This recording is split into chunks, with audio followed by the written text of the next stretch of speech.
warahmatullahi wabarakatuh. Alhamdulillahirrabbilalamin.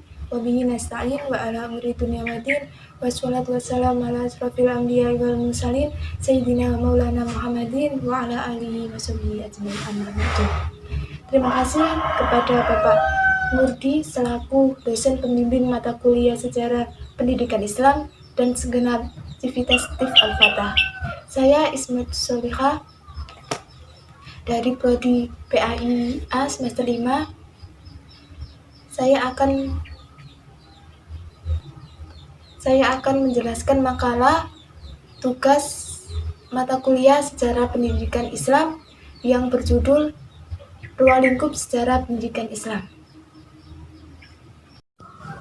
Langsung saja pada pembahasan yang pertama, yaitu pengertian sejarah pendidikan Islam.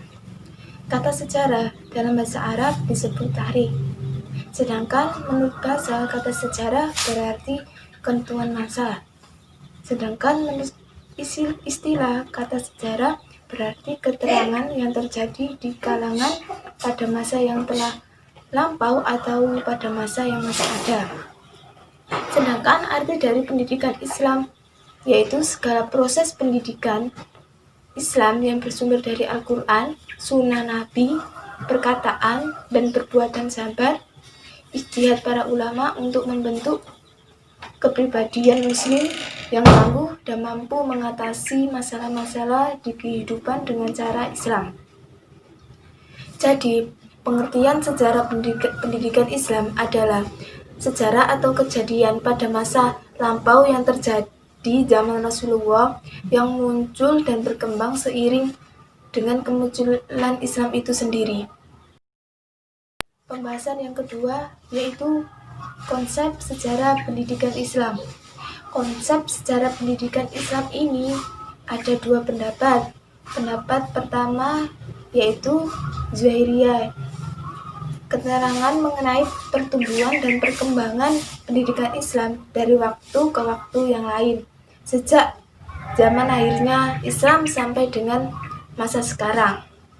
Dua, cabang ilmu pengetahuan yang berhubungan dengan pertumbuhan dan perkembangan pendidikan Islam dari segi ide dan konsepsi maupun segi institusi dan operasionalisasi sejak zaman Nabi Muhammad SAW sampai sekarang.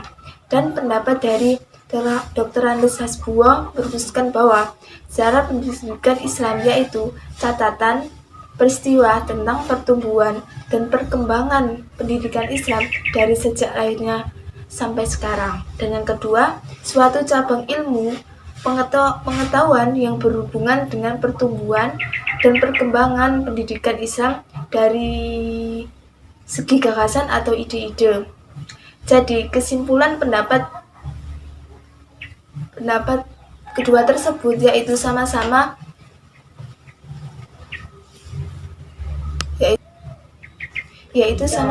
menyimpulkan bahwa pendidikan Islam yaitu memiliki maksud yang sama, cabang ilmu pengetahuan yang berhubungan dengan pertumbuhan dan perkembangan pendidikan Islam, baik dari segi ide maupun konsep. Selanjutnya, pembahasan yang ketiga yaitu objek sejarah pendidikan Islam. Sejarah biasanya ditulis dan dikaji dari sudut pandang suatu fakta atau kejadian tentang peradaban bangsa. Maka, sejarah pendidikan Islam mencakup fakta-fakta yang berhubungan dengan pertumbuhan dan perkembangan pendidikan Islam, baik informal maupun formal. Jadi, sejarah pendidikan Islam ini dikaji dari suatu fakta atau kejadian yang nyata. Pembahasan yang keempat yaitu ruang lingkup sejarah pendidikan Islam. Ruang lingkup sejarah pendidikan Islam ini mencakup dua hal. Yang pertama, objek, dan yang kedua, metode. Yang pertama, objek sejarah pendidikan Islam, yaitu sejarah biasanya ditulis dan dikaji dalam sudut pandang suatu fakta atau kejadian yang nyata. Dan yang kedua, metode sejarah pendidikan Islam.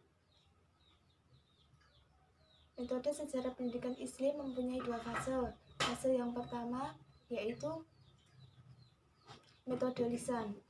Dengan metode lisan ini bercakap suatu objek sejarah dengan menggunakan interview. Dan yang kedua, metode observasi. Dalam hal ini, objek sejarah diamati secara langsung.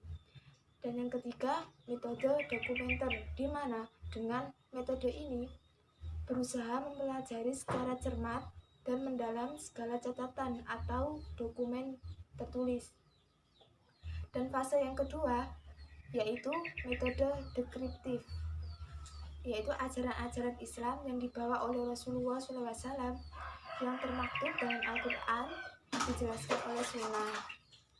Dan yang kedua, metode komparatif, yaitu mencoba membandingkan antara tujuan ajaran Islam tentang pendidikan dan turunan fakta-fakta pendidikan yang hidup dan berkembang pada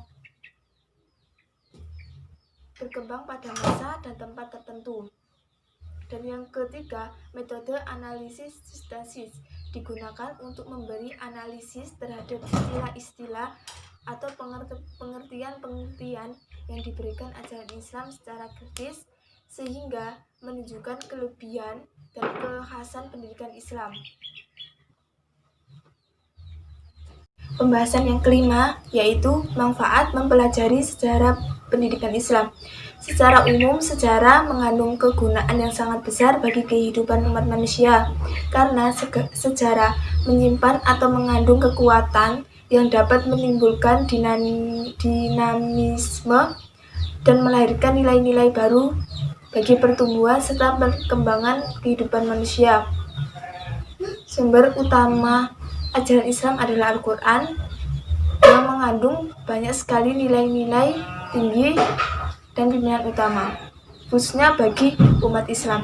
Jadi, manfaat sejarah pendidikan ini sangat penting bagi umat Islam untuk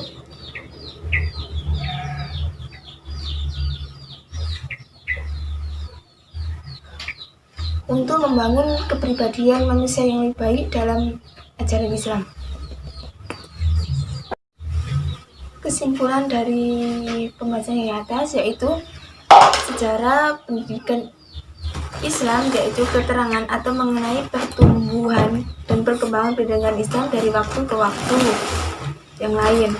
Dan yang kedua, konsep sejarah pendidikan Islam yaitu cabang ilmu pengetahuan yang berhubungan dengan pertumbuhan dan perkembangan pendidikan Islam, baik dari segi ide atau konsepsi.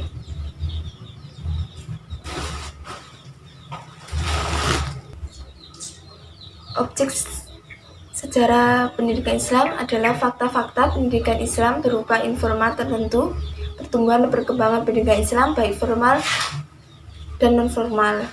Penjelasan dari saya semoga bermanfaat untuk kita semua. Apabila ada penjelasan yang kurang jelas dari saya, mohon dimaafkan. Dan yang terpenting jangan lupa untuk di-like ya. Wassalamualaikum warahmatullahi wabarakatuh.